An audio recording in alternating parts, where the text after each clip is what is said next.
Super Bowl champion. The Green Bay Packers have won the Super Bowl. The Packers' all-time leading scorer. A game winner for Mason Crosby. It's time for the Mason Crosby Show with Mitch Nellis, presented by Verizon, the #1 network in Milwaukee, on 1250 AM and 105.7 FM The Fan, powered by the Potawatomi Sportsbook, and on the free Odyssey app. Here I come in today, all ready to talk about the Bucs season opening victory. Tommy and I were there last night with Rami Makloff and Camille Davis. Then maybe talk a little Chris Middleton coming back to Milwaukee and Aaron Rodgers facing the Packers this weekend. And some knuckleheads who make millions and millions and millions of dollars decide to, for pennies on the dollar, decide to ruin their lives and ours as well.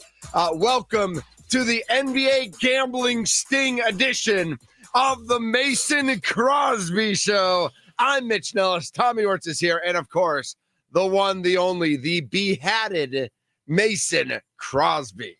I'm here. And, yeah, I mean, it's a sad day. My former Colorado Buff, Chauncey Billups, Billups getting in trouble. Yeah, I got to meet him a couple times, when I was there at Colorado, and that's a sad day whenever, the business of sports and ethics are not followed. What is Rick and George? Tommy knows how to follow business ethics, but yes, he does. Apparently basketball players are the worst at this. What is going on in in the basketball world that they just need to feel that rush and go out there and do this extracurricular gambling on the sport? Well, and some of it's extracurricular gambling on the sport. Some of it has nothing to do with the sport, it sounds like, but is crazy mafia-tied card 34 games. people arrested? Is that what I saw? Yep. Oh, God. Billups and Rozier were among a total of 34 people arrested. The arrests were the result of a years-long investigation covering 11 states involving tens of millions of dollars, FBI Director Kash Patel said. This is just crazy. I have the sound here of the initial report from Kash Patel speaking on this NBA gambling investigation. But as you now know, individuals such as Chauncey Billups, Damon Jones, and Terry Rozier were taken into custody today, former current NBA players and coaches. What you don't know is that this is an illegal gambling operation and sports rigging operation that spanned the course of years. The FBI led a coordinated takedown across 11 states to arrest over 30 individuals today responsible for this case, which is very much ongoing. Not only did we crack into the fraud that these perpetrators committed on the grand stage of the NBA, but we also entered and executed a system of justice against La Casa Nostra to include the Bonanno, Gambino, Genovese, and Lucchese crime families. Yes. And you'll hear more about those details today. Suckers. The charges and the arrests that were taken down across this country range from wire fraud, money laundering, extortion, robbery, illegal gambling. This FBI will leave no room for any perpetrator of crime across this country. You hear a lot about our work of defending the homeland and crushing violent crime. Well, this work is also representative of a colossal portion of the FBI's mandate to keep America safe and to keep our entertainment industry fair and secure. The men and women that are standing up here today worked tireless hours, days, months, and years. And the fraud is mind-boggling. It's not hundreds of dollars. It's not thousands of dollars. It's not tens of thousands of dollars. It's not even millions of dollars. Yeah, let's go. We're talking about tens of millions of dollars in fraud and theft and robbery across a multi-year investigation. There it is. He almost for a moment sounded like the guy from Billy Madison. Where he did. And you will be awarded no points, and may God have mercy on your soul. That's how he should have finished that would have been unbelievable. Hi, we have all the freedoms as Americans that we enjoy. We're going to make everything legal. And then when you still break the rules, it's illegal. This whole gambling situation is so stupid and broken that now NCAA athletes and coaches and administrators can all November 1st can all legally bet. What do we do? What environment are we creating here, Mason? That of course there's going to be fraud and embezzlement and extortion and all these sorts of things when you make illegal activities legal. Well, now that it's been opened up into so many different forums. Yes, like this is the issues you're going to run into. It's bad people do bad things. Yeah. They will go out there and they will put this, put their money into these gambling rings, and they're gonna this is going to continue to happen. And now that's like there's a whole investigative group and committee in the FBI that's just going to be looking at this because it's just part of the game now. And I do though think that part of it is important because if you open it up to gambling is a huge part of sports and entertainment and all this space, you have to have the means and the way to combat the illegal side of it in the space that people are going to try to take advantage. So good on them for doing that. I do wish they would have named all 34 people. Like I get that those guys are high level, high priority. They named some of the groups, but I'm just kind of like, okay, you throw their names out there. I get it, but let's name everybody. Sure, if we're gonna name them. And when we woke up to this news about Terry Rozier and then Chauncey Billups, I expected I want actual chaos. I want 50 NBA players who are all involved in this. I want the league to get messed up because of this. Yeah. But here's what I don't understand. All right. On March 23rd, 2023, Terry Rozier takes himself out of a game. His points, rebounds, and assists came way under. There were 30 wagers in 46 minutes from a professional bettor, totaling $13,000. Terry Rozier has a 4-year, $96 million contract, Insane. and some bettor is winning $13,000 off him. But what do they have on him, and what are they giving him? I mean, we're seeing this even from the professional sports side with the crazy, fraudulent or the shell company that's created to pay a player an extra, an additional salary. Yeah. So it's that kind of stuff where it's what is he getting paid from these groups in order to say, hey, you're going to do this, stay under, and we're going to throw you some cash because we have all this other stuff going on as well. So that's shady business. I mean, I saw the Rozier's lawyer, my client is not a gambler. It's that could be a true statement, right? He might not be a gambler, but somebody's gambling, and he is probably getting compensated on behalf of those people making money off of him. Yeah, so you might not be involved in the actual exchange of money in bets, but yeah, the corruption's going to run deep. I mean, it's been this way. There's always been what was that a long time ago? They had a 30 for 30 on it. The basketball team where the mob got, connected to a few players. Was that the Boston College one? I think it was Boston College. Yeah. I remember when that happened. It's just wild. And once they get the clause in, I mean, it's all right, now you're in too deep. You can't, what do? You can't step away. It's tough. It's tough business. More on the U.S. attorney talking about the prop betting being specific in this gambling ring. Mostly in the form of prop bets on individual player performance. The bets were placed through online sports books and also in person at casinos. The defendants relied on a network of straw bettors to place the maximum amount of bets to increase their potential profits. Most of these bets succeeded, and the intended losses were in the millions of dollars.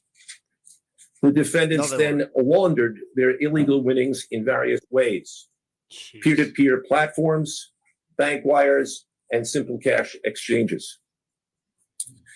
The indictment details specific examples where the defendants profited from illegal gambling and illegal betting on various NBA games about the performance of players on, among other things, the Charlotte Hornets, the Portland Trail Blazers, the Los Angeles Lakers, and the Toronto Rangers.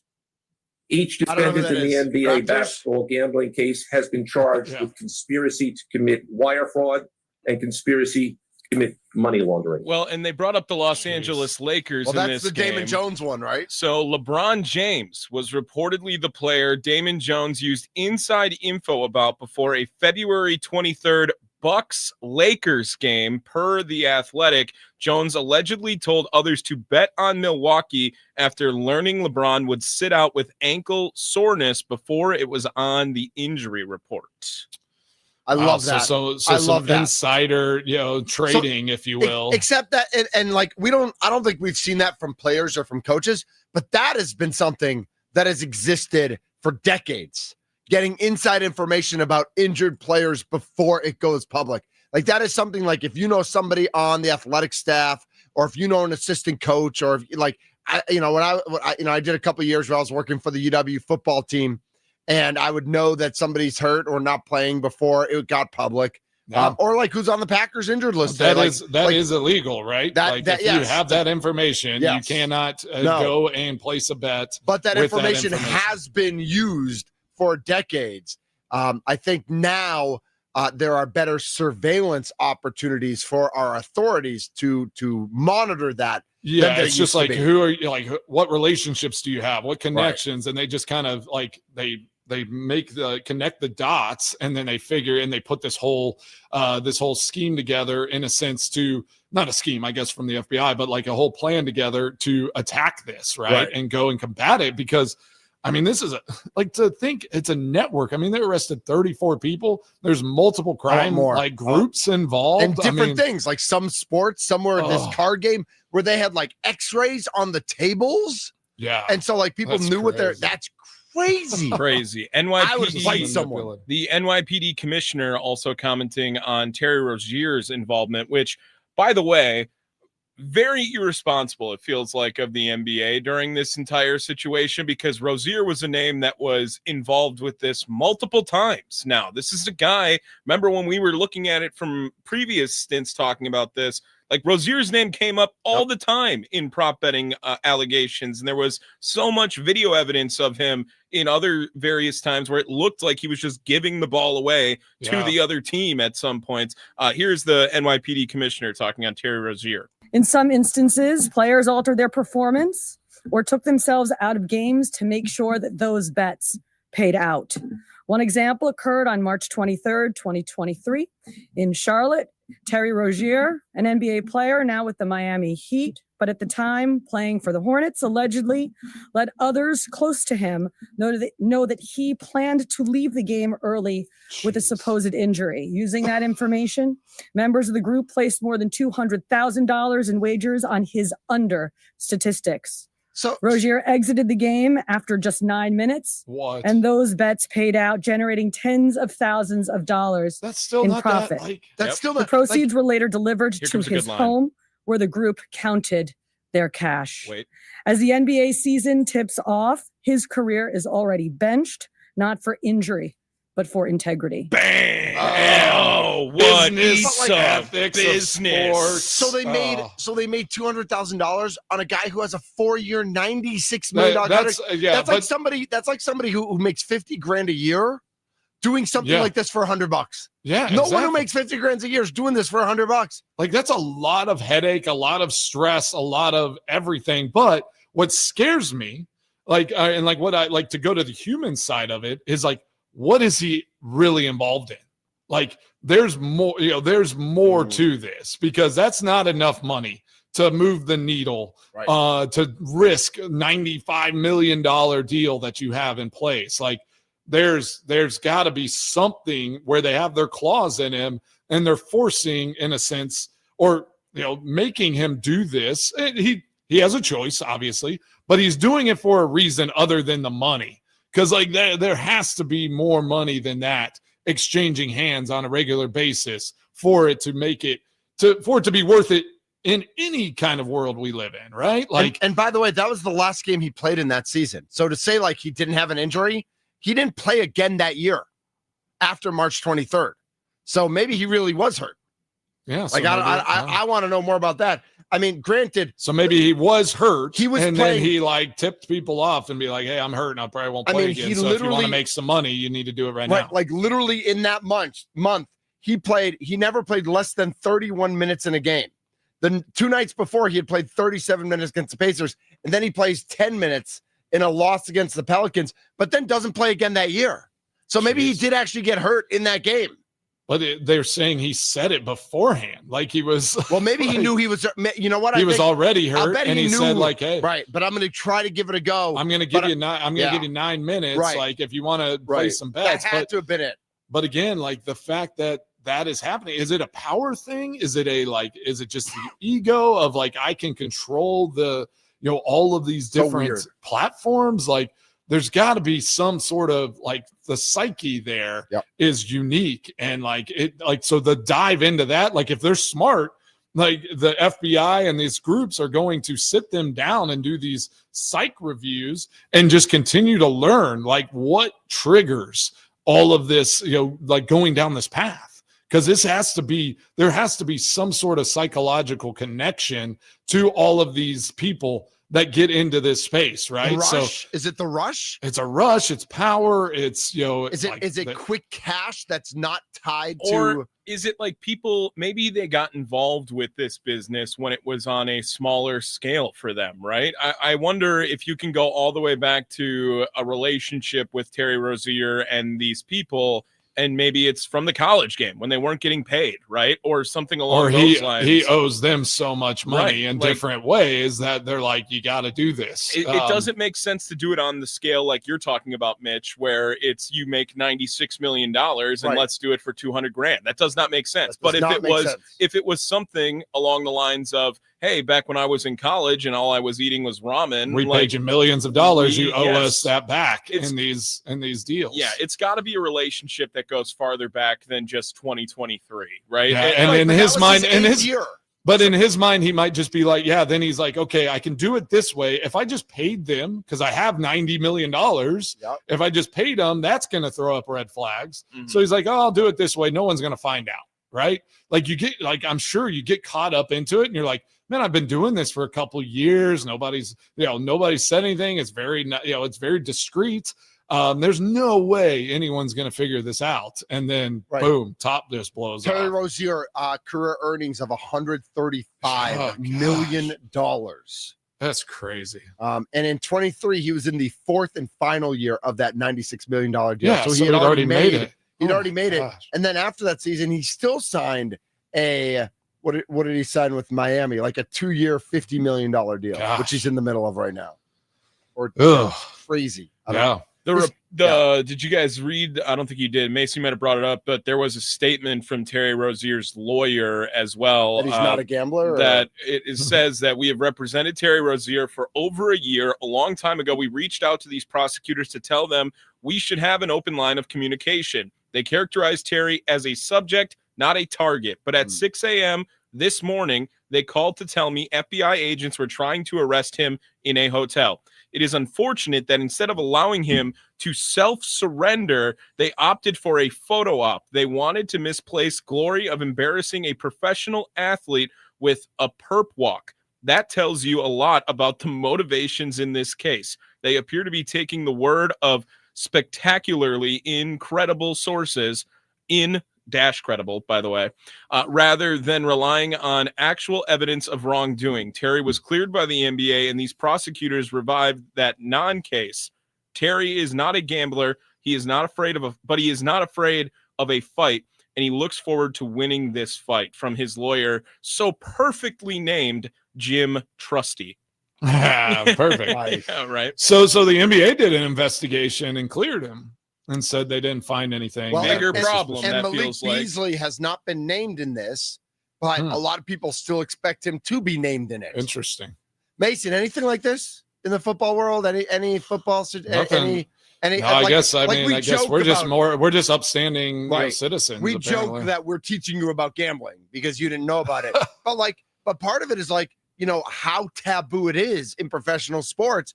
Like, was there ever any other teams? I feel like there's certain sports that would be easier to do that. Like, yes, obviously, my position would be a position that could be that target kicker, because you have a direct make miss, So I do think that would be an in a quarterback. Like, it's certain positions, but. NBA basketball makes sense because one guy can take over a game. They can score or not score if they want to, whenever you're a key contributor on a team. So it doesn't it doesn't make sense in any world to me, but it makes sense that basketball would be a place where a lot of that would be going on. Well, and not even a star, Mason. I mean, the Bucks last night beat the Wizards by 13, and we'll talk a little bit more about that. Tommy and I were there. But the Bucks are favored by 10. And so it doesn't have to be Giannis. I mean, it could have been Kuzma off the bench. It could have been Cole Anthony, who got 5 fouls in 12 minutes. Like, granted, he ended up 4 for 5 from the floor, scored 9 now points. You're looking at all lines, and now you're looking at every how could they have manipulated this in their favor? Why did Ryan Rollins in 29 minutes? Why did he have 2 turnovers and the team only had 8 turnovers? Why did he have 2 of them? No, is it could Ryan Rollins? Why does Giannis not make enough free throws? Yeah. He's a really good free throw shooter, but maybe somebody's putting. Miles Turner was 2 for 8 from 3. Did he miss? Yeah, he one could on not purpose? hit threes. Yeah, did he miss one on purpose though, to make sure that, or if they had ended up winning by 9? There's so many little nuances in an NBA game. You're absolutely right. I think that's why a lot of this started. Back to that Boston College story. A lot of it started. There are numerous stories about college basketball teams doing this over the years. And now that gambling's so prevalent and so legal, and whether it's what was the one you were doing? I was doing Underdog. You were doing Prize Picks, or all these day by day points plus rebounds plus assists. They are it's so all easy to manipulate. Yeah, yep. And that's what's it's crazy because I've told y'all this before. And this will not happen in America, but they're going to have to look into this where it's people. In Europe, because of how the betting system works, you actually have to give your finances and your statements to the governing body to make it clear that you are not getting any kind of undue cash or money coming in different ways. So they have their policies where if you are a professional athlete in, say, England, your books have to be open if they ask you for them. In financial matters, because that is a big thing. I mean, I think they have in stadium sports book betting, right? All over the place, live betting on the game, and it's all run through the governing body. So crazy. So crazy stories that we woke up to. We will still see how this develops. I think when we saw Terry Rozier, it was okay, so a player kind of like Malik Beasley. But then when we saw Chauncey Billups, a standing head coach of an NBA team, I think that changes the whole storyline. Right? That's just that honestly is the deeper one, right? Because you have total control if you're placing bet. You control who you put on the court, who you take off. There are so many things. He has some there's some coaching history stuff with him where he would bench a player for a whole half and stuff like that. I think the bigger deal with him is that he was guiding people into these poker games and stuff like that. But I want to know who. Are there other NBA players that got duped that aren't guilty at all, but that Chauncey set up in some of these games? Do those come out and say hey, I was involved in a game thinking it was just a normal deal and I got taken advantage of? Are people going to try to get? Although if you're an NBA player, don't you just beat the crap out of them? You don't. I don't know if I beat the crap out of mob or mobsters or anything. I don't think you want to get into that space. No, you beat the crap out of Billups. Well, not if he's backed by the people that they're saying they're backed by. These different families. If I'm Tayshaun Prince, or if I'm Richard Hamilton, former teammates of his on the Pistons, who got set up to go to these games and lost $1 million, man, I would go to Chauncey's house and break every single window. I would just destroy everything. Yeah, I don't know if I would do that. Well, that's why you're a lot more smarter and calmer than I am. I mean, because then that opens up all the can of worms for you legally, where now if you just kind of stay the course, who knows? You might be able to get some money back or something back from this deal. Even though you're probably I don't even want my name involved. Right at all. Just I'm going to lick my wounds. I'll take the hit and just stay as far away from this thing as possible. I'm as always, I'm rooting for chaos. I don't want lives to be ruined, but people who've done wrongdoing, I want more names. I want this to blow up. I want everybody. You want more names? I do. I want to know who was involved in this. I want to know who else is guilty. There's no way that Terry Rozier and Chauncey Billups were doing this on their own. Yeah, they're the only ones that these groups could get to. Right. Yeah, I'm sure there probably are more names. but I don't know how these investigations work. It's just one of those where it's like maybe they just go for the. They always want to get the biggest players in these types of situations. Tommy, can we get Cash that's Patel probably what on the they're show? doing. Can we get Cash? Yeah. I'll Director of the FBI. That'd be nice. That'd be awesome. This is the Mason Crosby Show, presented by Verizon, the official 5G network of the Green Bay Packers. We're live from the Wisconsin Sports Radio Network studios, powered by the Potawatomi Sportsbook. We've got lots more to get to today. We're going to keep our eye on this story. Chris Middleton came home last night. Aaron Rodgers isn't coming home, but the Packers are traveling to him on Sunday. We'll compare what those two situations look like. We'll also talk a little bit about the Bucs game last night. We'll talk some Packers. Ryan Harings, Locked On Badgers, will join us at 1:00. Just be happy, and gumdrops and unicorns and all those fun things we always talk about when it comes. Maybe he'll give me some insight, and I'll take the Badgers in this game against Oregon. I will take Oregon. The funniest tweet was from Badger Barstool today, being like, "Yo, Luke Fickell got to be involved too at an FBI." Brutal. That is like sabotage from that. Not true. Not true. Investigate. Or true. Or we don't know. We're not in those rooms. That has to get Badger, like Wisconsin, out of the $30 million buyout if he gets caught up in something like that. I guess so. Okay. And we'll make our weekly picks, as well as the Minnesota Vikings are part of Thursday night football tonight. So lots to get to. The Nicolay Law Talk and Text line, 414-677-1250, 414-677-1250. Be a part of the show. Give us a text. Give us a call. What do you think about this gambling scandal? Is it crazy? Is it NBA serves them right, serves the United States right for legalizing gambling? And Tommy just got really big head. So big head on YouTube for Tommy. This is the Mason Crosby Show.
it definitely exceeded. I mean, I try to get not too caught up in the moment, but like she said, the standing ovations is something that's special. I feel like that, something I really didn't anticipate too much.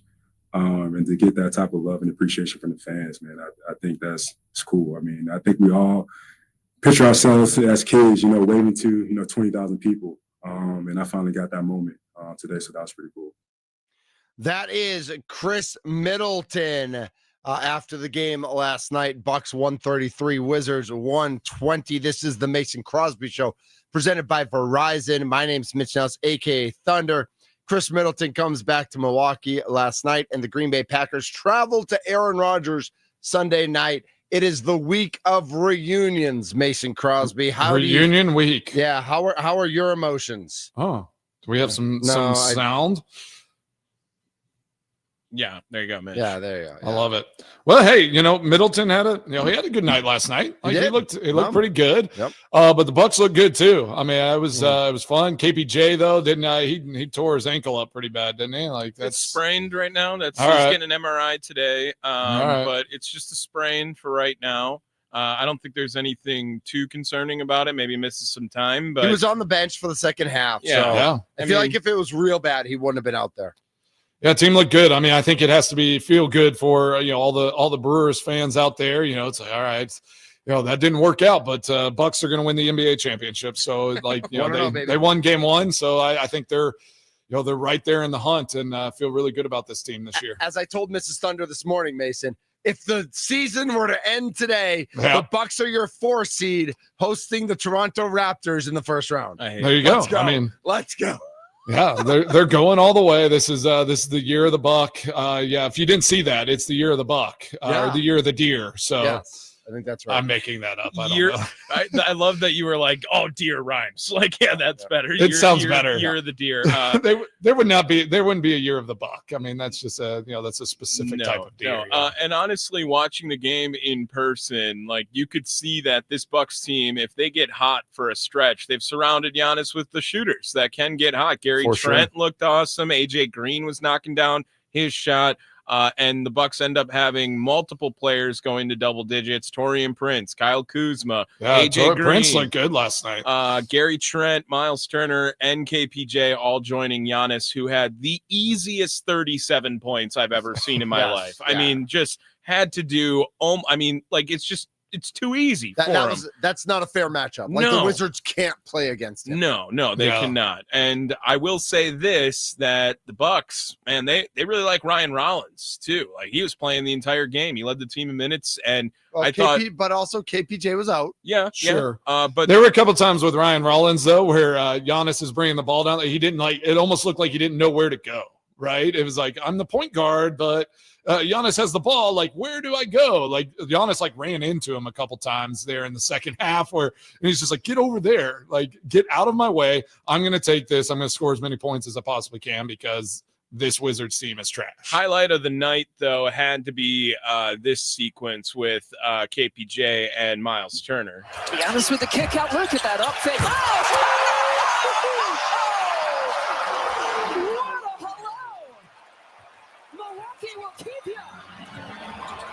We'll keep you. Wow.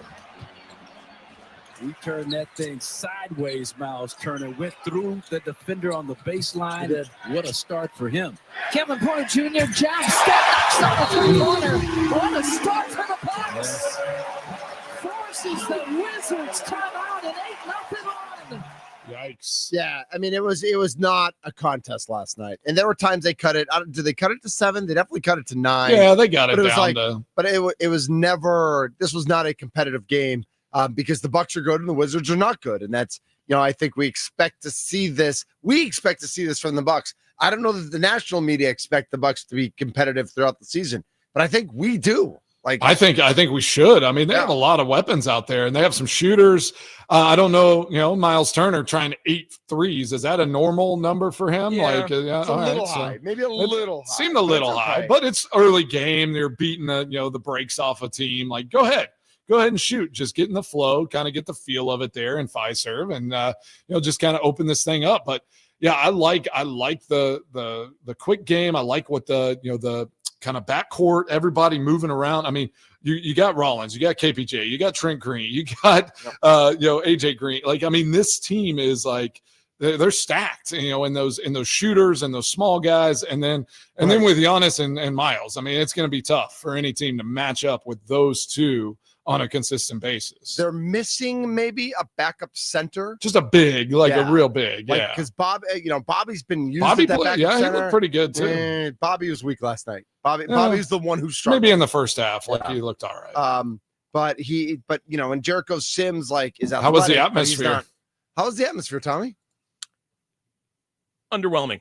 Oh, interesting. I mean, look. I am not doubting the people that were in attendance, that they were very excited to welcome back Milwaukee Bucks basketball. Felt like there was a lot of empty seats. Felt like there was a lot for opening night. Like, it felt a little empty, and maybe there's a little hangover going on with Brewers baseball, which Pat Murphy was in attendance yesterday as well. Standing out for Pat Murphy, as he should get. Yep. But I thought the people in attendance were very, very loud, rambunctious, ready to come back and watch Bucks basketball. I just thought it was going to be a packed house, and there was noticeable sections of no one is there. Do you think it's just ticket prices? I know we've had that conversation. I paid $32 to park half a mile away. So yeah, did you really? I really did. Where'd you park? I parked a half mile away, closer towards. Wouldn't you have been better off just Ubering? Yeah, I mean, I had to come from work here. I came from here. Some of us got to work all day. What is that? What is that? I had to go back. So I came back and I ended up parking on Wisconsin Avenue, pretty close to over there, and still had to make. You remember when after we were hanging out at the Bucks game, Mason, that was the walk. Tommy's like, "I'll give you a ride," and it's we're literally walking a mile. I was just like, "Dude, I could have gotten an Uber and been to the hotel by now. What's going on? Are we walking to Potawatomi right now?" They did record it as a virtual sellout. I think 17,341. I think that's basically a sellout. But I agree. I think the other thing is that Bucks up by 17 after one, up by 19 at the half. There wasn't cause for true fan interaction last night. It was almost like we were watching this game of these two, this mismatch. Saving for the big games for whenever when the gamblers are coming to town. Right. Yeah, who's gonna set this thing up? Yeah, there wasn't need like the fans had no cause in the third or fourth quarter to really get loud and to cheer on their team, because it was the cheering was in the first quarter, like Lisa just said on the broadcast.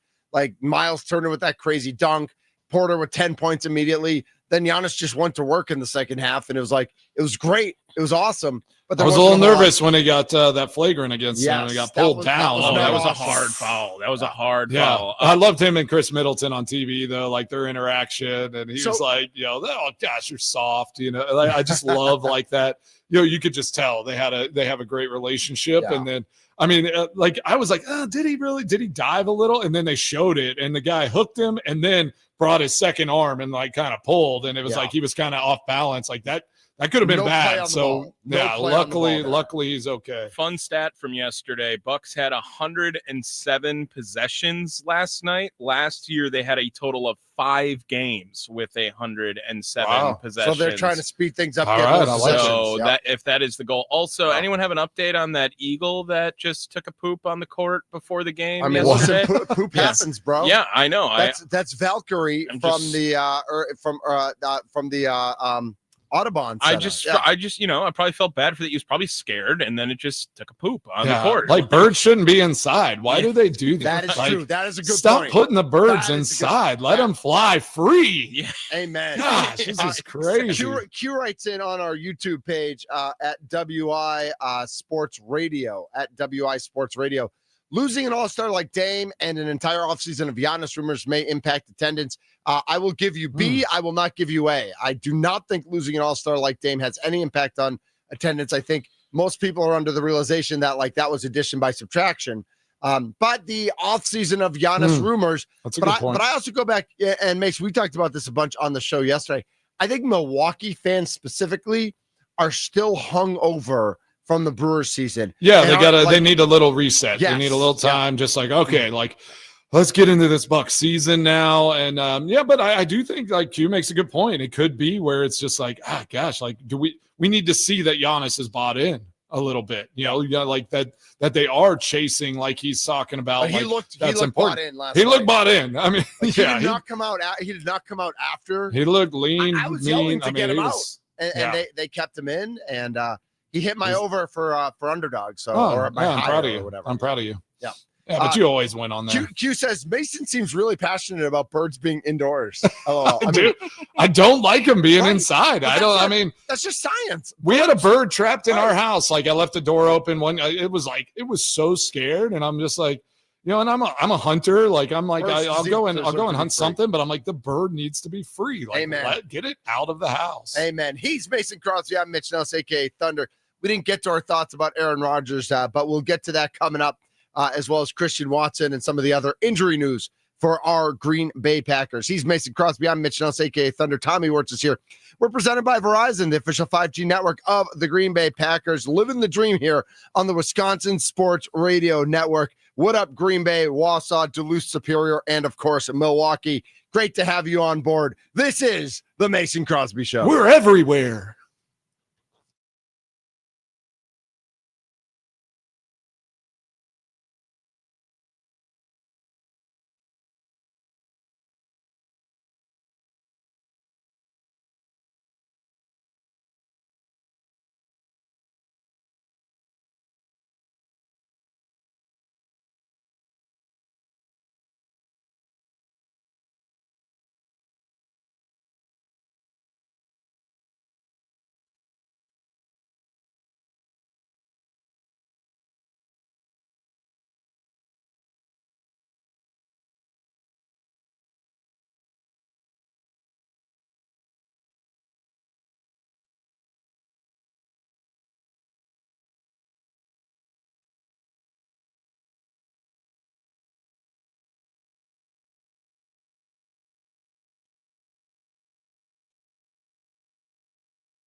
This is the Mason Crosby Show. We are on the Wisconsin Sports Radio Network, and it feels so good. My name is Mitch Nellis, a.k.a. Thunder. Tommy Worst is here. Mason Crosby, a.k.a. The Kickers here.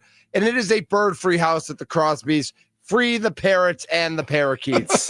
Amen. Let's go. I love it. Bird talk. Q is on one right now. No bird flew in this house. Nope. That's on. Remember when I had like the little blue jay friend back here? I mean, he was trying to get in the house. That was. I think it was just me and you. Okay, that was I remember that a few months ago. Yeah. I mean, it was sad. I was so sad. Like, I don't know why I have this sad, like this heart for birds. Hey, he was just trying to tell you that he'd be playing in the World Series one day. That's what he was just trying to tell you. I think he was thanking you for not caging him. Yeah, he was like, I'm trying to get your attention. I just want to say thanks. I know you love me, Mason. Don't Crosby. let me in. He was tempting me. You should have named him Bo Bichette or George Springer. Or yes, Vlad. exactly. Max Yeah. the Blue Jay. Sure. Max Vlad. the Blues. Guerrero. Yep. I love it. Max Guerrero. This is the Mason Crosby Show. We're presented by Verizon, the official 5G network of the Green Bay Packers. And our Green Bay Packers are slated for Sunday night football, 7:20 kickoff against the Pittsburgh Steelers, whose quarterback is Justin Fields. Nope. Whose quarterback is Russell Wilson. Nope. Whose quarterback is Joe Flacco. Nope. Whose None of those guys. is Mason Rudolph. No. Whose quarterback is Aaron Charles Rodgers. Let's go. Yeah, it's a big one. Obviously, this one's gonna be fun. Coming out of Green Bay though, like nobody even cares. I mean, it's like, oh, it's Aaron Rodgers. Who cares? It's not a big deal. No, I love the defense. I love McKinney. I love those guys. They're like, yeah, like this is gonna be awesome. We get to play against Aaron Rodgers, and they're like, and then on the same note, they're like, and I'm gonna pick him off. Like we're gonna make it hard on him. Let's and go. I love that noise. And Aaron loves that. Like that's what it's about. That's what games like this. That's why the NFL is the most popular sport in the world. It's because you get this, right? Aaron Rodgers goes to the Jets. Now he's at the Steelers and he gets to play his former team. And I love his comments. Like there's no animosity. I mean, it was time to move on. He gets traded. Like everything happens for a reason. And he's like, I love Green Bay. Yeah. He said it many times. He loves the fans. He loves his time in Green Bay. And I do think the time and the space always leads to that realization. Like sometimes you got to step away. Like sometimes the weight of everything gets on you. You step away and it's like, all right, like everybody can take a breath and be like, we had a really good time with Aaron Rodgers as our quarterback, and he loved being a Green Bay Packer. So it's going to be an awesome night. I was really close to going. I actually had a tee time to play Oakmont Country Club. Tomorrow. Nice. Yeah, but just kids. Life got in the way. Life got in the way, and which in a great way. Elizabeth, my 10-year-old, we have a soccer tournament up in Kentucky this weekend. She's going to score 4 more goals. Yeah, in just every go game. ball no out. big deal. Exactly. Can you grab a couple bottles of bourbon on your way since we're going to be in? Should. Like for our October 14th was our 1 year, and I still haven't gotten y'all anything. I'm the worst. I'm the worst host of any show in the history of the You're podcast. not the worst. Here is Aaron Rodgers' comments on no animosity towards the Packers. I don't have any animosity toward the organization. Obviously, I wish that things have been better in our last year there, but I have a great relationship with a lot of people still in that organization, and this is not a revenge game for me. I'm just excited to see some of those guys and be on Sunday Night Football again. I don't like the narrative of a revenge game, right? No. It's not like it's But there's a little extra juice, right? Oh, there's juice, and I Okay. think it's exciting. I think it's one of those where it's just like it's such an interesting game whenever somebody like Aaron Rodgers, like when Favre went to Minnesota. Like I think Well, that was different. That was hurt different. more. Yeah, Yes. that was worse. That was This revenge. is more. Yeah, that was like the Packers wanted to go in, and Favre had some animosity, but yes. Yeah, I think in Aaron's regard, but this is the energy and the juice. Like this is the game that I think we've all been waiting for in this season, right? It's like get to this point. They're 4-1-1. The Steelers are probably doing better than a lot expected. Aaron is having a good season. Like, this is what you want. This wouldn't have been as fun if the Steelers, Aaron had tried to do his last hurrah and he wasn't playing well. The Steelers kind of stunk and is like, no. Well, maybe it was Aaron at the Jets. Like, it wasn't good. Like, Aaron needs to be done. No, they're pushing to win the division. The Packers are in the hunt. This is going to be an awesome game.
A Super Bowl champion. The Green Bay Packers have won the Super Bowl. The Packers' all-time leading scorer. A game winner for Mason Crosby. It's time for the Mason Crosby Show with Mitch Nellis, presented by Verizon, the #1 network in Milwaukee, on 1250 AM and 105.7 FM The Fan, powered by the Potawatomi Sportsbook, and on the free Odyssey app.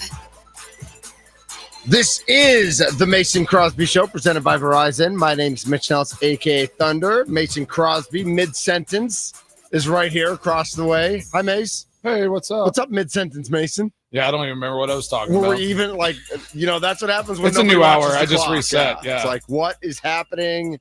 We barely have enough time to be on our own show with the new clock. So we're just like, we were just getting started. Yeah. Right? Yeah, we're just getting rolling. Yeah. So, it cuts us off at 55. So, yeah, sorry about that. But we were talking Packers, and I think we're going to shift to Badgers for a moment. Yes, Is that what sir. we're We doing? sure are. Yeah. Sadly, I guess. Well, we'll find out. Ryan Harings is here. He is the host of Locked on Badgers. Lots of our friends on the Locked on Network. Of course, we were with Camille Davis last night from Locked on Bucks. But Ryan, welcome into the show. How are you, sir? Man, better than I deserve. Get to come talk ball with y'all. Nothing better than that. Well, hopefully maybe better than. Go ahead. Yeah, maybe a few things better, like a passing game or a running attack would be helpful. But other than that, I'm great. Yeah, that does help a football team. Yeah, Ryan, appreciate you jumping on. I do like your background. I mean, you got a great backdrop. I mean, the Wisconsin helmets are really cool. Mm-hmm. I guess their uniforms, at times can look really nice. But this team is abysmal. Stinks. Yes, it's abysmal. It's bad. Just talk us through what's going on over there. Obviously, McIntosh putting out the vote of confidence for Fickell this week. What does that mean to you? What do you see happening against Oregon this weekend? I mean, I got so many questions. Let's just start with the Fickell stuff and like where this organization is at the moment. Yeah, this is as low as it's been since I can remember following the Badgers. I'll tell you a really quick story. I was at the Iowa game. We did a meetup event there. I had a bunch of Badger fans. We were 2 rows up from this probably 8-year-old kid who was incredibly into it, cheering for the Badgers every play. By the third quarter, he was cheering for Iowa. We lost him halfway through the game. That's a true story. Lost an 8-year-old. Wow. Oh gosh. Yeah, he became an Iowa fan in the third quarter. So that's where we're at. I mean, it is as low as it gets. Every week now has become a discussion about Fickell. So the toxicity just builds upon itself. Every time there's a recruit that tweets something positive about Wisconsin, there's a bunch of Wisconsin fans that'll say, this place is a disaster, go somewhere else. And I don't know how you escape that circle of toxicity at this point. Well, do you think you just flip and you maybe like bring UW Whitewater up to Division I and take the Badgers down into the FBS or FCS and give them an opportunity there, because they might win some games in the FCS, but clearly struggling here. So moving into this week against Oregon, I was telling these guys, maybe you'll give me some insight, some positive feels on why I should pick the Badgers to cover the, 31.5? Why I should pick the Badgers to cover that. Do you have any, just any notes of confidence that could help me with that pick? It's going to be really rainy. There is a monsoon type event coming through Autzen, coming through Oregon. See? So if you're listen, if we're going to find and squint the path for the Badgers to cover what is a 33-point spread at this point, which, by the way, the fact that we have to squint to find a path for the Badgers to cover 33.5 is insane. It's not to win, just to cover that number. Yes. To cover. But listen, it's going to be really rainy. The one of the few spots Wisconsin has done pretty well at this year is punting, field position. Maybe you get in a field position game and the rain kicks in and been great at punting. Hey, kickers matter too, Mason. This is the saddest segment. Kickers matter too. Tommy's just crying. Like literally just said that one of the great parts of their game is punting, like the field. But it doesn't even matter, Ryan. The field position game does not matter if they just give up a touchdown every time anyway. Yeah, listen, you're asking for raise of hope. I do like it. Right. Yes. So no, think of it this way too. Oregon just came off dropping 750 yards against Rutgers on the road. That offense is averaging 7.5 yards per play. They're tired. They're tired. They need a rest. Maybe. I feel like they're still shaking off some of their post-Indiana frustration. And I was talking to an Oregon writer this week, and he said Rutgers was punching bag number 1. Wisconsin's going to be punching bag number 2. I think they're still making a point. Wow. That's not good. Yeah. Like, when was the last time, like, the Badgers are, compared to Rutgers in the football space and like a punching bag for a team? All right. I do not like that. Yeah, go ahead, Mitch. Yeah, I was going to ask, I'll ask my question after you go. And I have a couple other things too, but my question right now is, take us through the quarterback position. Like, what is, like, I get that in Luke Fickell's tenure, no starting quarterback can stay healthy. And like, so that's part of the legacy, but like, what's going on right now with the quarterbacks? What, like, when we talk about what rays of sunshine are there for the team, what rays of sunshine are there for the quarterback position specifically? That's a great question, because everything comes and goes with the quarterback, right? That's the queen on the chess piece. It elevates everything. It's a force multiplier if your quarterback is better. So obviously Billy Edwards, listen, I think the staff did themselves a disservice early in the year. He wasn't ready. They tried to rush it. That was a setback. He would probably be, well, I don't want to say that, but potentially he'd be back by now if he hadn't rushed his development and shifted to Danny O'Neal, who I would give the staff some credit for bringing in a Danny O'Neal as a guy who started last year to be a backup. But then he got banged up, right? The offensive line didn't hold up. He got gun shy. So he shifted to Hunter Simmons. And this is where people need to be a little fair to Hunter Simmons. He was a backup FCS quarterback last year. This is not fair to him to go play Ohio State in one of the best Ohio State defenses in the last 20 years and now go to Autzen. It's good coaching. That's what that is. That's good coaching. It's a problem, right? So when you're asking for rays of sunshine, I would say this bye week, very few teams have ever needed a bye week more than after Oregon for this Wisconsin Badgers team. They're going to go into that Oregon game. Quarterbacks are banged up, but I don't know if Dylan Jones is going to play. I don't know if Darion Dupree is going to play. They could be down to their 4th-string running back. Cade Yakimelli's also banged up. Christian Allegro was banged up last week. That's probably their best defensive player. They're going to go into this game a hobbled version of what is already a catastrophically bad team. All right, I'm driving to the Illinois border and I'm putting money on Oregon. Say less. We were talking about the positives of the punt game. Now everyone's hurt. I mean, yeah, they will be punting a lot, so we'll see how good that punt game is. I was just looking up something, and I was just wondering if a better option would just be to, if it is a monsoon, just to not go out there, just forfeit. Like, yeah, just that way, like, at least if people bet on this game, they're just getting their money back, right? Like, is that how this works? I mean, I can't imagine a forfeit. You like the line on a forfeit at least wouldn't show you getting beat by 35 or 40. So I don't know. Maybe that's an option for this team. But all joking aside, so what do you see happening at the end of the season? Is there any world where Fickell, is still the coach of this team going into this offseason? So I a couple things I've repeatedly said, and just kind of talking to people I talk to and on my show, I know people where the frustration is, and it's deserved. It's a very angry fan base. Fickell's not going to get let go in season. At the end of the season, I still think there's a very real chance, because of money constraints at the University of Wisconsin, Luke Fickell is still your coach in 2026. That is not a slam dunk that there's going to be a big offseason change this year. I know where people want to be, but I'm just trying to tell people things I've heard and where I see it going. They need a philosophical change with how they invest money into the program, right? And like actually go and spend to get the type of players that are going to compete in the Big Ten. Is that the shift that needs to happen? So it's layered. So yes, 100%. Like they need to spend more money to be competitive. And if you're going to take one positive out of this as a Badger fan, out of that Chris McIntosh letter, which I quite frankly didn't like, but if you're going to take one positive out of that, it is the fact that he talked about money. We need to put more money in, and that's going to outlast whichever coach is currently in place. That money investment is going to, they determine we got to spend more to compete. Yes. Thank you. So Fickell or not, that investment in the program is going to pay dividends to whomever is coaching. That's the positive for Badger fans to pull out of it. The caveat is, if you were to go look at other teams in the Wisconsin budget area, and I made this point on a show, imagine turning down Big Ten West Avenue and look at Iowa and look at Minnesota and look at these other schools. They're doing more with their money than Wisconsin is. Wisconsin is not so poor that we should be 37-0 worse against Iowa. And that's the problem. Yeah. No, I totally agree. And then, here's a wild idea. They're allowing G League players to come back and play basketball. I mean, maybe maybe you just try to get like some lower level, what's the UFL player, somebody in that. Maybe they'll start allowing, that kind of world to exist. And maybe that's where Wisconsin kind of makes their hay. They start bringing in the actual professional athletes back to college. I mean, is that a space? Like in all reality, like in all seriousness, though, I am curious how you see that.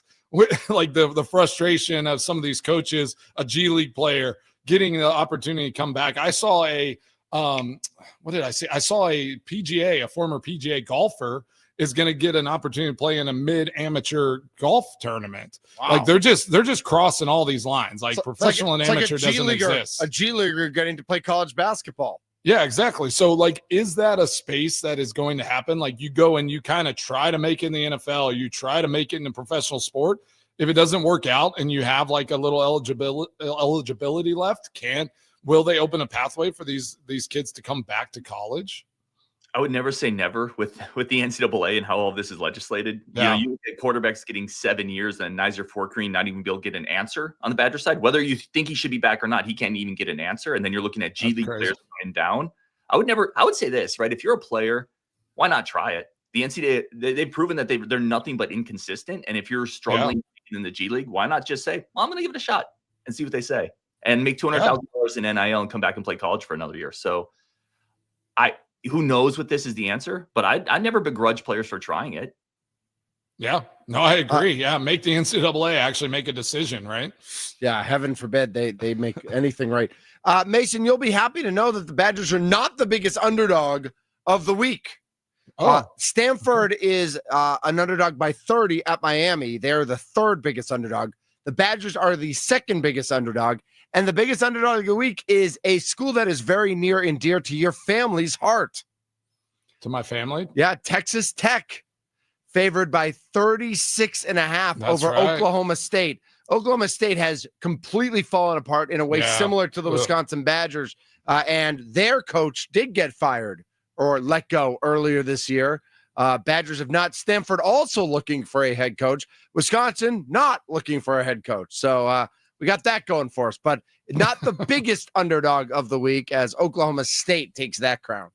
Yeah, that's good. Yeah, and like obviously we've talked about Texas Tech. Like think about their athletic department. They and the spend program. money. They are going and they are doing the NIL world the right way. They are making it happen across the board with all of their programs. So, right. We talked about softball. I mean, they had the first $1 million player in softball. Yeah. They got the pitcher from crazy. Stanford and they got to the finals.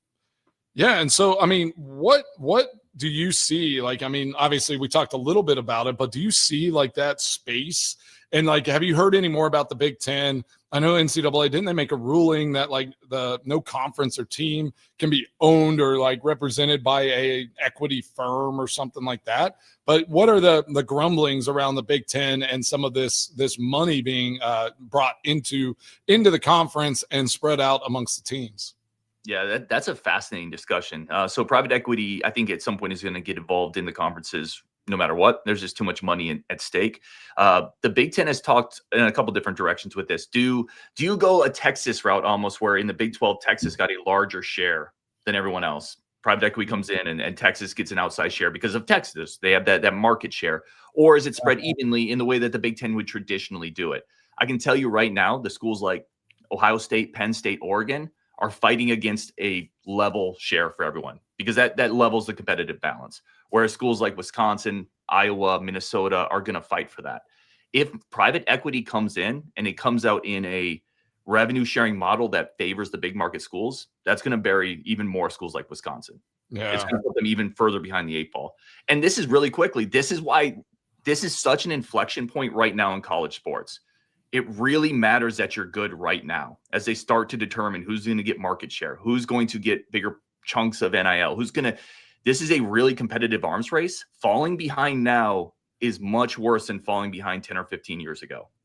Yeah, whether you like it or not, whether like the philosophy you agree with, I mean, you have to be involved in it or you are going to miss out. And yes, like you're saying, like if it becomes a shared equally, like almost like the NFL, like look at the parity in the NFL.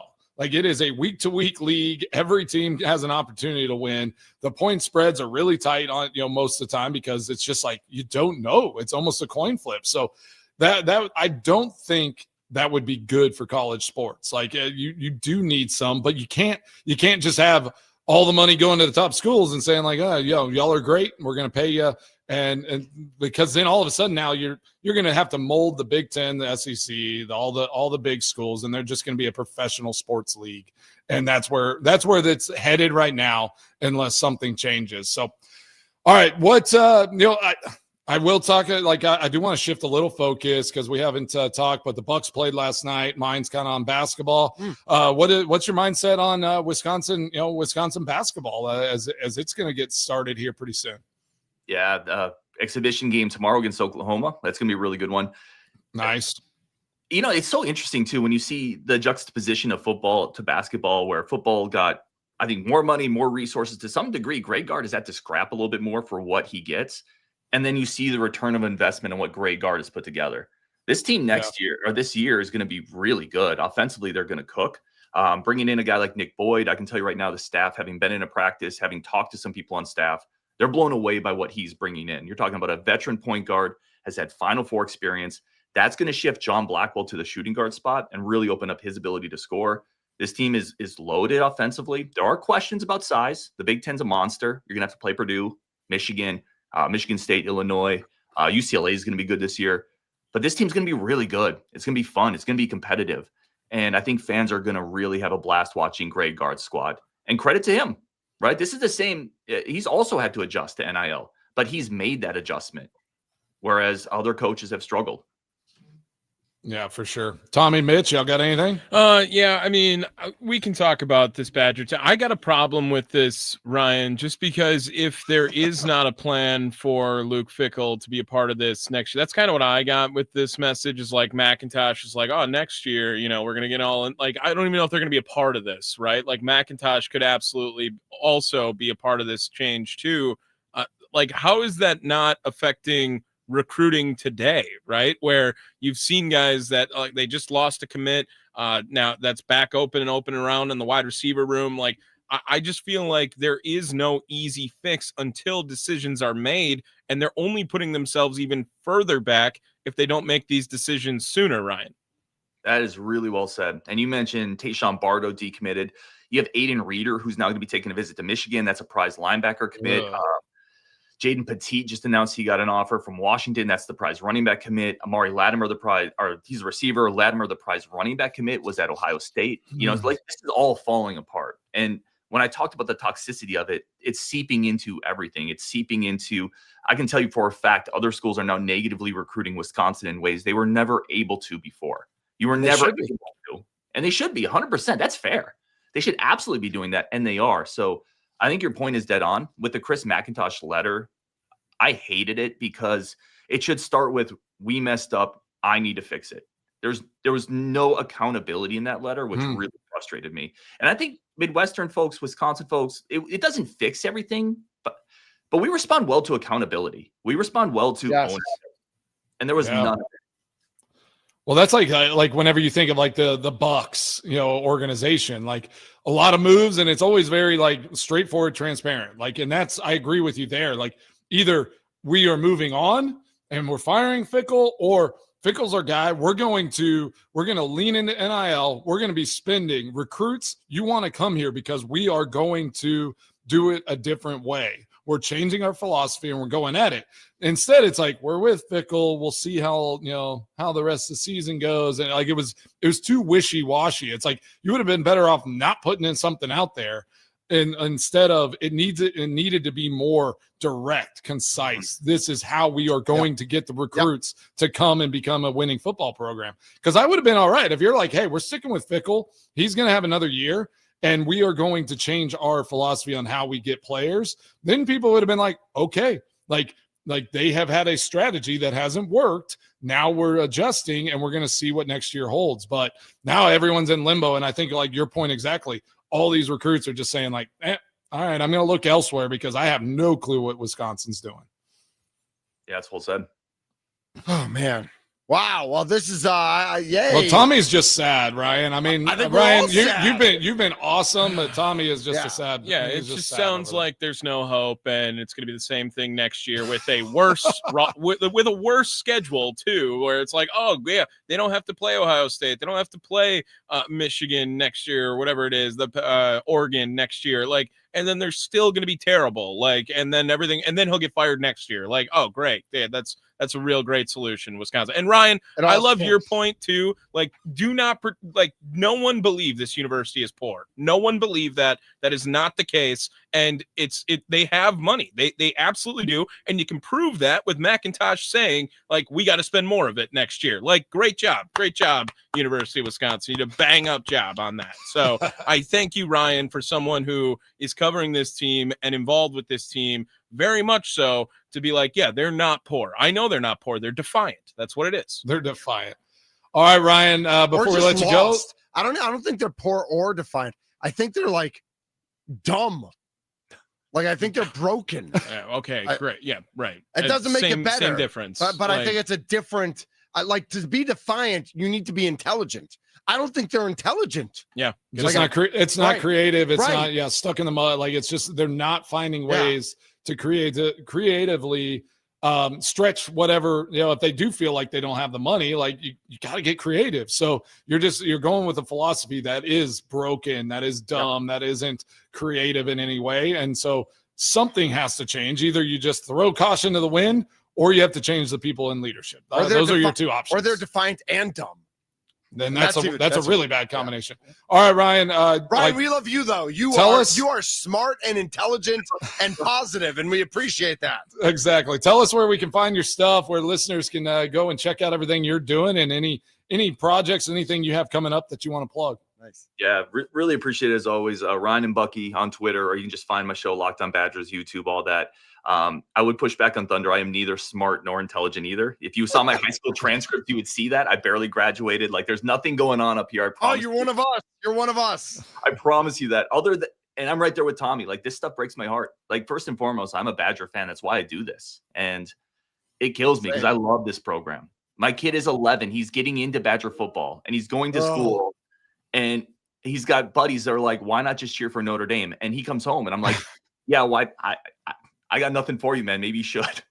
Ryan, don't let him watch the Oregon game this weekend, because he'll become a Ducks. He'll be an Oregon Duck after this weekend. Ryan, probably. my daughter's a sophomore in high school, and she's always wanted to go to Wisconsin. And like, I think for the first time ever, she's starting to question that. And like, I tell Tommy this all the time. I was in undergrad accounting with Chris McIntosh. Like, I covered the team back then. That's how old I am. He failed that class. Relax. But I just want to shake him and be like, you can't be teaching this 10 to 18-year-olds in the state of Wisconsin to not want to go to Wisconsin because you guys suck so bad. Like, fix this now. It's such an important piece. Not just obviously great education, great all those things, but like the sports drive it breaks up all the monotony of going to class and all of those things. Like, it is the duty of the athletic department to put a good product on the field and go out there and be successful. So, Ryan, I really appreciate you. That was awesome. And look forward to talking to you again, down the stretch here. We'll see what happens, and we'll get you back on too to talk men's basketball and everything going on. Yep. Thanks, Ryan. No, appreciate you guys. All right. That's Locked On Badgers. Ryan Harings joining us on the Mason Crosby Show. We got to get to our picks, Mace. There's an NFC game, an NFC North game tonight. I know. And the Chargers are not wearing yellow. You'll be glad to know they are doing their new retros, which are like those navy blue with electric lightning bolts. Yeah, those look much sharper than that monstrosity. Herbert. Relax. We don't even know who's playing quarterback for the Vikings. We'll find out next here on the Mason Crosby Show, presented by Verizon, the official 5G network of the Green Bay Packers. Yeah, buddy.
It's time for the boys' weekly picks. Hear who they think will win the big games this weekend. Just don't trust them. It's weekly picks with Mason Crosby, Mitch Nellis, and Tommy Wirtz. Touchdown. You can trust Tommy, not Mason. but Tommy. Touchdown. Oh yeah. Relax, Tommy. All right, get off your throne. Time for the weekly picks. Mason Crosby, Mitch Nellis, Tommy Wirtz. Atop the list in the standings, Mitch Nellis and Tommy both 19 and 18. Mason 18 and 19 at the bottom of this list. At the bottom, he's one game back. It's a big jumble, bro. Yeah, I know. This is exactly how I felt when I was just lurking. I was just waiting for you guys to slip up there, and we will start in. Wait, what was I before? Like I thought I gained. Yeah, you went 4-2. You were 14 and 17. Oh, I was 14 and 17. All right, sorry. I thought I was 14 and 16. No, 14 and 17 last week. All of us went 4-2 last week, so we had a very good week. We're starting to get hang of this thing, and we will start in our couple of college games. The big college game of the week, Missouri is at Vanderbilt, two ranked teams. How is that the big game? That is the big game, pretty much, unless you want to think no, that I don't even care what the spread is. I'm taking Vandy. Everybody shut the door. Vandy is on the warpath. Let's go. Vandy is 3-point favorites, Don't Mr. care. Crosby. Don't care. I'm taking Vandy. Let's go Nashville. In Nashville, let's go. Yeah. I will also be going with Vandy during the week. I think Missouri is pretty much dead after that Alabama loss. So I like that one as well. And Diego Pavia might be the most exciting player to watch in the country right now. So no doubt over there. Next up, we will go to our Wisconsin Badgers. Ryan did say the spread of 33. I have 31 and a half. 31 and a half. So 31 and a half will be the line for this game.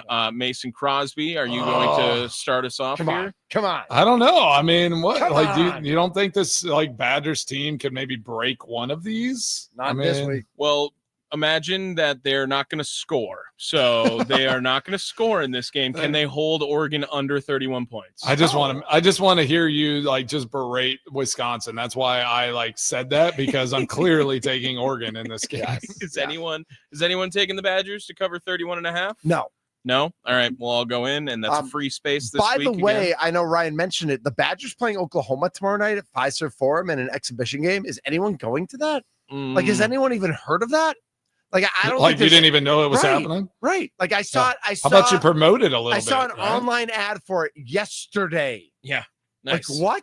That's the Chris McIntosh marketing strategy. Yeah, wait, there you go. Well, there it is. But it's also promoted by a third party, and I think the third party is jacks up the prices. Who's paying for you have to pay $40 to get in. The upper deck is closed. Yeah. Who's paying? Who's going to this game? You just mill around, just go find a seat. It's so stupid. Trying to make it more personable, I guess. There at you can play if you want. I think it's you pay you pay VIP $100 and you actually get to shoot. Do I get to choose if I play for the Badgers or the Sooners? Yeah, you get to choose. If you donate to the Badgers athletic program, they might give you a spot on the roster. Nice. At this point. Bears at Ravens as we head to the NFL. The Ravens are 6.5 point favorites. It seems like all signs pointing to Lamar Jackson is returning. Take the over. I will open it up here, taking the Bears. Okay. I'm out on the Ravens. I will be wrong if I have to, but I will say the Bears can cover 6.5 on Baltimore. Yep. I love the over in this one because Ravens defense is so bad, and if Lamar's back, I think both teams will be able to score pretty easily in this one. I'm going to take the Ravens. I think they get a little jolt of energy with Lamar coming back at least for a week. I'm not sold on them to be back.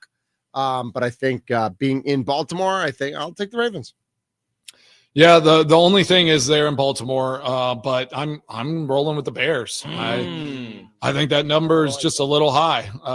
So I think the Bears could go out there and sneak this way. If the Bears go and win in Baltimore with Lamar Jackson playing, then I think we have to actually consider the Bears to be a decent team right now. Is the NFC North the best division in the sport, or is it the NFC West? They're close. West and North are definitely the best. Yeah, those are the two that I think battling it out right now. We have an NFC North versus AFC West matchup tonight. That is Vikings at Chargers, maybe the worst home field advantage in the sport. Chargers are 3-point favorites over the Minnesota Vikings. Mitch Nellis, do you want to go first on this one? 0%. No. Who is playing quarterback for the Minnesota Does Vikings? it matter? Does it matter? Is Wentz playing? I think It so. looks like he's playing. Let's see. It's 3.5. 3. It's 3. Oh, okay. All right. I don't know. Potawatomi says 3.5, guys. Okay, we can change it to 3.5 I'm if just you saying. want. Current odds. Current Okay. odds. It was Current 3 this odds. morning. It's Yep. moved to 3.5 since then. So what do you want? I want the Chargers. Okay. I'll take the Chargers. Yeah. I don't like it. I liked it at 3, but Yeah, this was my toss up of the week. Like I was like, I just did not know where I wanted to go. I like Justin Herbert, you know that. Sounds But like you don't. I'm taking the Vikings. Wow. Yeah. Oh my goodness. Taking the Vikings and those points. you did not see that coming, did you, Tommy? I will give Mason Crosby a chance to make up a game. I'll take the Chargers then there. Wow. I think the Vikings stink. I really do. I don't think they're that good. I think Isaiah Rodgers had one good week and he's not a good player. And quite frankly, it doesn't matter if Carson Wentz or JJ McCarthy are playing this game. Jim Harbaugh is going to get the boys up against Minnesota, in my opinion. Solo game of the week. Pick whatever you want with the betting odds courtesy of the Potawatomi Sportsbook. Does anyone have a preference on who they would like to go first so that a pick does not get stolen from them today? I'll go first. Yeah. Go for it. Yeah. Well, a couple connecting points to this game and kind of in line with what Mitch, I think, did last week. I'm gonna go with old Rocky Top. Going to Kentucky. Wow. I thought this line was a little low. I think it's minus 8.5 for Tennessee. So I'm hammering Tennessee in that game. I mean, Kentucky is 2-4. They're not great. I think Tennessee is going to roll them by 10 points or more.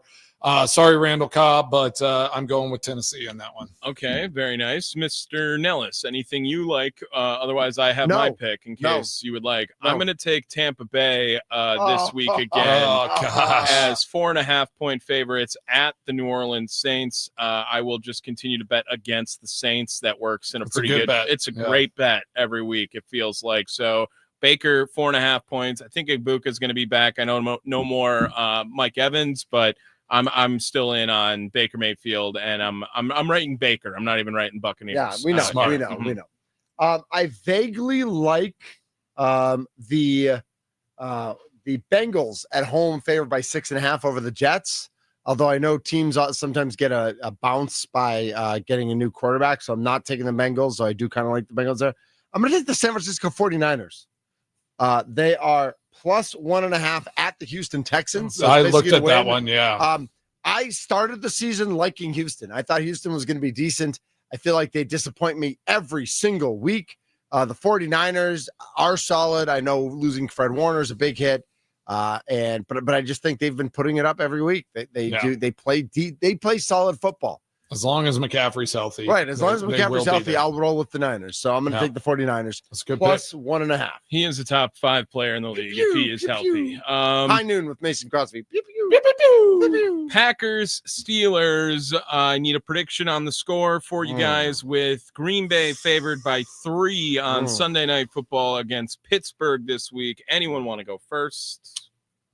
Yeah, I'll go first. All right. You sure? Yeah. Okay. Yeah, I'm rolling with the Packers. My good buddy Aaron's gonna put up a good fight. It's gonna be a good game, but I think the Packers come out on top, and I'm gonna go with the old 27 to 23 is what I think. It's gonna be tight. All right, same score. Nice. So I actually wrote it down. I have 27-24. The Pittsburgh Steelers. Oh, okay. My first time picking against the Packers this season. Okay. I think Aaron Rodgers gets it done, and Pittsburgh kicks a last-second field goal to win 27-24. Even on that grass? It's going to be a difference. As Mike Tomlin said, he doesn't even know the name of the guy who cuts his grass. And that's not his job to worry about the grass. He coaches football. That is the most first world problem. Yes. I don't even know the guy who cuts my grass. I sleep in the office. I haven't even been home all year. Tommy, should we ask the question? Mason Crosby, you cut your own grass, right? I do not. No. Do you know the name of the person who does? Well, it's a group, but I know. I mean, I pay them, and like, I meet with Jeremy as the owner of the company. Okay. All right, that's all we needed. That's all we needed. Yeah, that's all we needed. I will. Nailed it. I'm gonna ride with Green Bay, but there's a small part of me that kind of would shed a tear if there was a Hail Mary from Aaron Rodgers to win this game. Like just a little bit. I would like Aaron. I am a Packer fan and an Aaron fan second. So wherever he goes, I'm rocking with him too. Yes, sir. But I will take Green Bay 24, Steelers 13 in this one.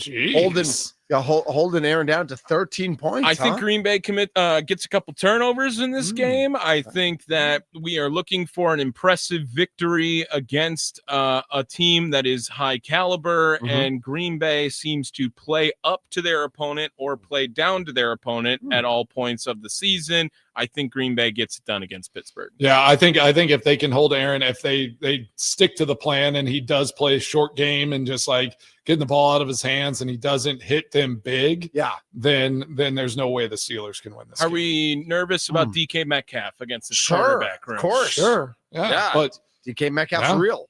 Yeah, for sure. He's not AI. He's not. No. He's legit. So I mean, I think you got to worry about him in any matchup. But I think if it's like they just have to tackle well, make Aaron throw the ball quick. He's going to try that quick short slant game with DK. Yep. I would love. I could see though, like Halfley dialing up some stuff, watching old Aaron film, and dropping like mug stuff and dropping different guys, because that's like maybe the only time Aaron throws an interception, right? Is if he just misjudges who is dropping out of that interior line, and he just throws up a dime. I mean, I can think Urlacher, a guy there at New York. In one of those games, I mean, it's like I can look back, and it's like the only interceptions I remember Aaron throwing are literally to a linebacker that kind to surprises him and drops underneath. So Devontae Wyatt practicing in pass. That was today, big. Mace. That was big. So, yeah. Brandon That'll be a big bump. McManus also kicking today in practice. I believe Wicks and Van Ness are out for the game as of right now for Green Bay. So going over and recapping what we just picked here tonight, me and Mitch rocking with Justin Herbert, our favorite quarterback in the NFL, while Mason Crosby switches up on his boy. I want to switch my pick now because you said that. Do you want to switch it? I mean, I'll rock you. Tommy's just picking his favorite quarterbacks. I get it. Herbert, Mayfield. Bears at Ravens. We have a couple of Chicago boys with Mason and me, while Mitch is going with Lamar Jackson. Missouri and Vandy, we're all rocking with Diego Pavia. Badgers, no shot. They cover 31.5. While we are all in on Packers, except for Mitch, who hates the Packers. That's what I said. I think that's how it all went down. That sounds right. Yeah. I do love Victor Wembanyama though. He's so good. He's unbelievable. He's unreal. He's 21. Gosh, that's ridiculous. Do you know he's 7'5" now? He was 7'4" last year. He grew an inch. He grew. It's like that's not fair. I mean, it's weird. It is like actually weird watching him play basketball. Like it's just like, how is he bigger than all these guys that are all 6'8"? And how can he do these things? He's like, it's like me playing with my kids. Like he's like holding the ball up above their heads, just like, oh, sorry. He's Mason Crosby, Tommy Wirtz. I'm Mitch Nellis, aka Thunder. We made our picks. We will live by them. We will die by them. Coming back with Mason's extra points to wrap things up on this beautiful Thursday. It's lovely out. It's a little chilly now. It feels like we're getting into autumn. Trick-or-treating for many of us coming up this Sunday in Wisconsin, and Halloween's next week. This is, I know. Don't get me started on that. We did this whole thing last year. We'll talk about it. The Mason Crosby Show is presented by Verizon, the official 5G network of the Green Bay Packers.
I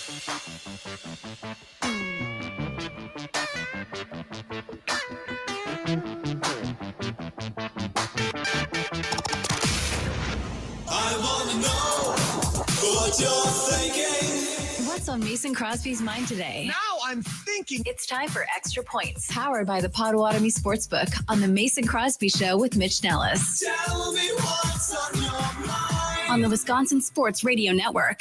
Welcome back to the Mason Crosby Show. And, like the nice lady said, we are presented by Verizon, the official 5G network of the Green Bay Packers. And it's awesome. We're on the Wisconsin Sports Radio Network. We're everywhere now. And you can find us on the Odyssey app. And, hey, Tommy, I know this was a great show. A great show we just had. Great show. I know. I don't want to disappoint you, Tommy. If only the Badgers didn't suck. I know.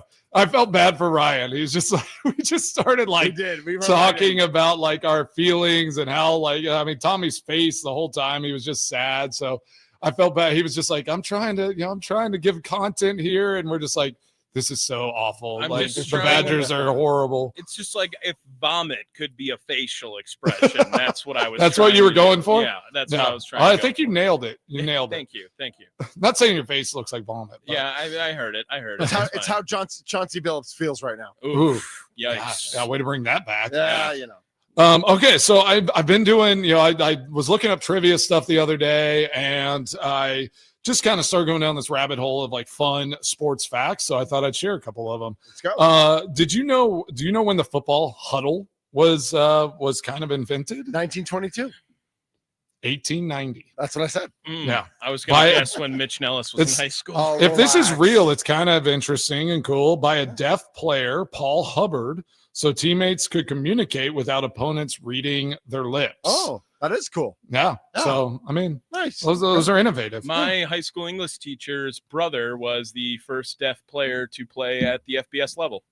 Oh, wow. He was the punter for Charlotte in their first year in FBS. That's pretty cool. That is That's cool. awesome. Nice. Yeah, I love that. I love stories like that. And y'all probably already knew this, but Deion Sanders, only athlete to have played in both Super Bowl and World Series. Yep. Mm-hmm. Yeah, makes sense. So, fun facts for Mason Crosby on his extra points today. But so what? Ziggy on the text line, Ziggy's 467-1250. Oh, I saw that. Wants to know if you ever hit a bird with a football you kicked, like Randy Johnson hit a bird once with a pitched ball. You ever hit a bird with a ball? Is that why you love birds so much? You want to protect them? He kicked it indoors. That's why. Yeah. I don't ever remember hitting a bird. No, I don't think that ever happened. Good. Yeah, I did. Okay. But I did see the craziest thing happen whenever I was in Wisconsin at Black Wolf Run. Okay. Never seen this before in my life. Golf ball. A golf ball hit a goose. No. Domed it. It was dead in the middle of the fairway. Oh, wow. I was not right. Like it was done. Like it was just over quick for the guy. But better that than suffering, I guess. Yeah. So like we hit and all the birds fly away as we're driving in, and this one's laying there. I'm like, did that bird get hit by a ball? It sure did. And like the maintenance guy comes in and takes it. And I was like, what just happened? And we had goose for dinner. I felt really bad for that goose. Yeah. But the geese are, they're honestly, and that a bird that you hunt like a goose or a duck, I don't feel as bad about. Right. I don't know why. Yeah, I don't know. Because I guess that's my hunting roots. Like it's gamey. Mason, real quick, coming up next is birthday boy Charlie Usen. Oh, it's Charlie. And the all right. professor, Steve Sparky Pfeiffer. Is he a professor? Well, we just found out today that he is a professor of radio. Oh, okay. So nice. Tommy and I just found that out. Yeah. All right. Well, Tommy lives at the station, so he should be a professor or a doctor at some point. He will be one day, doctor. Okay. We'll call him doctor. Well, appreciate it, guys. What a great show. As I always say, apparently. I didn't realize that. And we'll do it again tomorrow. Mason, you're the absolute best. Oh, hey, Miss there's Andy. the birthday boy, Charlie. Charlie, come say hi to Mason. All right, we're almost up on time. They're going to cut us off. Say hi. Hi, Mason. Hey, what's up, Charlie? Hey, I picked the Bears to win this weekend. All right. He's Mason Crosby. I'm Mitch Nellis. Tommy Wirtz is here. We are the Mason Crosby Show, presented by Verizon. I was